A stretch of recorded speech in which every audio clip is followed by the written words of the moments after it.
Hello everybody. कैसे हैं आप सब? होप आप सब अच्छे से होंगे। जैसे कि कल मैंने बताया था कि हम फिर से आएंगे पार्ट 2 ग्रेविड यूटेरस का रिपोर्टिंग सीरीज़ लेके। तो आज हम आ गए हैं फिर से आप लोगों को समझाने के लिए। कल हमने डिस्कस किया था कि जनरल टर्म्स एंड टर्मिनोलॉजीज क्या क्या होते हैं ग्रेविड यूटेरस के रिपोर्ट में, और कितने टाइप्स के रिपोर्ट हमको देखने को मिलता है ड्यूरिंग प्रेगनेंसी पीरियड, है ना। मतलब अर्ली प्रेगनेंसी से लेकर जब तक बर्थ नहीं हो जाता है, मतलब बच्चा जन्म नहीं जाता है, उस टाइम तक में कितने टाइप्स की रिपोर्ट आपके पास आ सकती है। तो क्या क्या था कल? 4 टाइप्स का था, जैसे कि मैंने बताया था। नंबर 1 क्या था? वेरी अर्ली प्रेगनेंसी, फिर अर्ली प्रेगनेंसी, और फिर तीसरा क्या था हमारा? रूटीन रिपोर्टिंग, और चौथा क्या था? लेवल 2, है ना। ये 4 टाइप्स का रिपोर्ट आपको देखने को मिल सकता है। अब हम इससे आगे चलते हैं और वो चारों रिपोर्ट में क्या क्या होती हैं, है ना, वो सब हम दिखाते हैं आपको। ठीक। तो यहाँ आ गया है types of gravid uterus report. ये कल भी मैंने दिखाया था और अभी मैंने एक्सप्लेन भी किया था। अब चलिए हम देखते हैं। देखिए पहले क्या होता है? Very early pregnancy. Very early pregnancy का हमने आपको डेट भी बताया है, जैसे कि 6 to 8 वीक्स तक, है ना। 6 to 8 वीक्स तक में आपको क्या क्या हो सकता है, रिपोर्ट में क्या क्या मिल सकता है। देखिए पहली बात तो ये कि आप वेरी अर्ली प्रेगनेंसी में जब रिपोर्टिंग देखेंगे या रिपोर्टिंग करेंगे, तो आपको intrauterine single gestational sac seen but foetal pole and yolk sac not seen yet, है ना। इसका मतलब क्या हुआ कि अभी बहुत जल्दी है, जैसे 5 सप्ताह, 6 सप्ताह, 5 वीक, 6 वीक में अगर कोई लेडीज स्कैन करवाने आती हैं, उस टाइम पर क्या होता है? सैक हमको दिखता है, जेस्टेशनल सैक हमको दिखता है, बट सैक के अंदर फीटल पोल और यल्क सैक नहीं भी दिख सकता है हमको उस टाइम तक में, है ना। तो उसके लिए हमको क्या करना होता है? उसके लिए हमको एडवाइस करना होता है। एडवाइस क्या?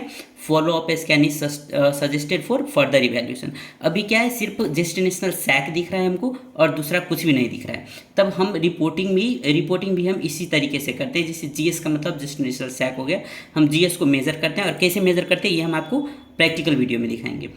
जैसे GS 3.96 centimetre, 9 weeks 2 days, ±1 week हो सकता है। ±1 वीक का मतलब क्या हुआ? 1 सप्ताह ज़्यादा भी हो सकता है और 1 सप्ताह पीछे भी हो सकता है। इट मीन्स 1 वीक जो हम मेजर करके दे रहे हैं यहाँ पे, उससे 1 वीक ज़्यादा भी हो सकता है फिटस का एज, और 1 वीक कम भी हो सकता है ना। तो ये आपको वेरी अर्ली में देखने को मिलेगा। कभी कभार क्या दिखता है? कभी कभार आपको intrauterine gestational sac seen, foetal pole and yolk sac seen, but cardiac activities not seen. Cardiac activities नहीं दिख सकता है उस टाइम में। तो उस टाइम पे भी क्या होता है? Follow up scan is suggested. फिर से हम फॉलोअप स्कैन करेंगे 1 वीक या 2 वीक में, ताकि फिर से आकर FHR भी हमको दिखे अगर आएंगे तो। और इम्प्रेशन हम ये लिखेंगे, अर्ली इंट्रा यूटेराइन प्रेगनेंसी। ठीक है, चलिए। और दूसरा बात ये कि तो वेरी अर्ली प्रेगनेंसी में आपको कार्डिक एक्टिविटीज़ दिख भी सकता है, नहीं भी दिख सकता है ना।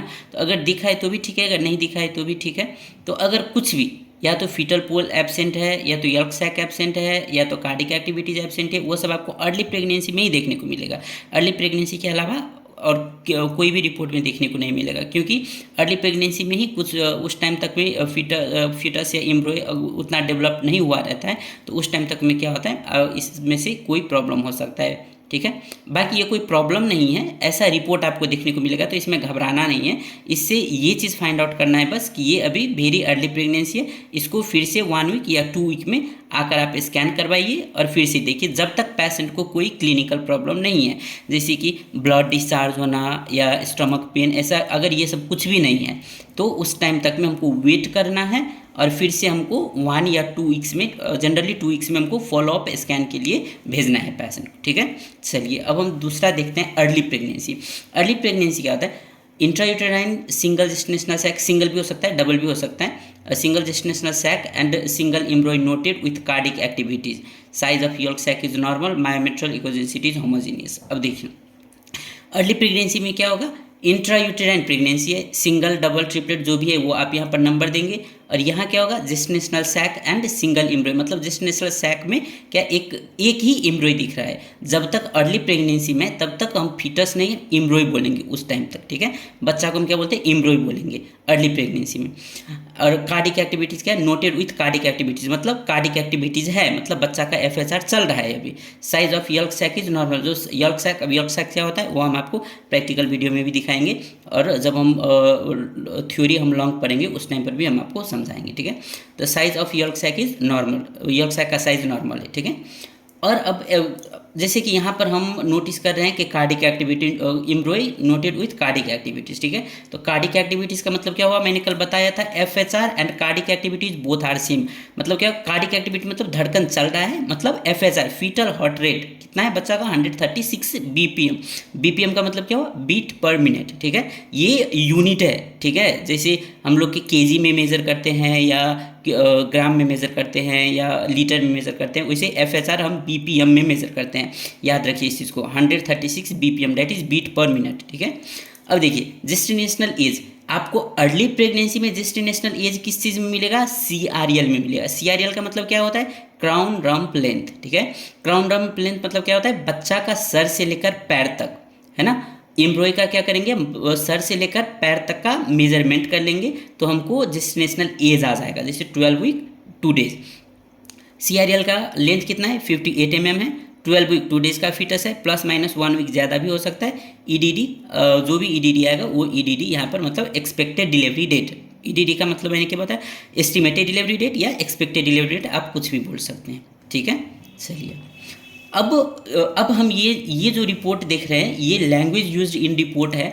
ये लैंग्वेज सब जनरली यूज़ किया जाता है, कहाँ पे यूज़ किया जाता है, जब हम रेगुलर रूटीन फॉलोअप करवाते हैं, उस टाइम पर आपको ऐसा रिपोर्ट देखने को मिलेगा। उस रिपोर्ट में क्या क्या होगा, जैसे real time ultrasound of gravid uterus was performed, ठीक है। मतलब क्या हुआ, रियल टाइम ग्रेविड यूटेरस का रियल टाइम में अल्ट्रासाउंड किया गया है।